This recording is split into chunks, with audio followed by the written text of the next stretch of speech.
مار لړم غونډل زنه ده.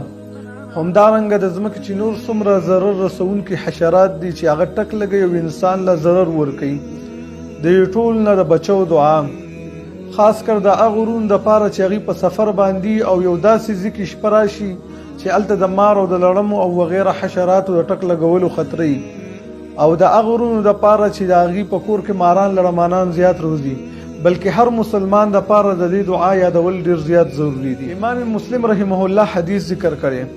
ابو هريره رضی الله تعالی عنہ فرمای رسول الله صلی الله علیه وسلم او فرمایل چا چې دا کلمات سحر درې ځل ولوستل تر ماښامه پورې به دته مار لړم یا نور ټک ورکوونکي شیزونه دته ضرر ورنکي، او چا چې ماښام درې ځل دا کلمات ولوستل تر سحره پورې به دته مار لړم یا نور ټک ورکوونکي شیزونه ضرر ورنکي.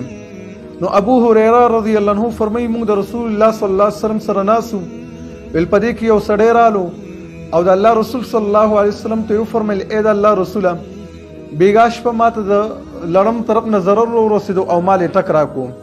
نبی کریم صلی الله علیه وسلم ورته وفرمایل که تا دا کلمات ویلو تا له به لړم هیڅ ضرر نه وی درکړی.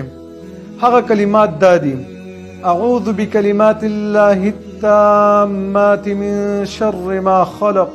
زمونږ د سلفو په دې دعا باندې دومره یو اوچت یقینو چې د دې حدیث راوي سهیل بن ابي صالح رحمه الله وی او دغه دعا به مونږ خپل کور کې زنانو ته ښودله، هغوی به سهار او ماښام دغه دعا لوستله. ویل یو ورځ زمونږ په کور کې یو جینۍ وه، هغه لړم وچیچله او لړم وله ټک ورکړلو. نو ویل هغې د دغې دعا په برکت باندې هیڅ درد محسوس نه کو. که دا غواړئ چې زمونږ ځانونه محفوظ شي نو سهار او ماښام دغه دعا 3 ځل وایئ، ان شاء الله رب العالمین به هم د هر ضروري شیز نه محفوظ کړي.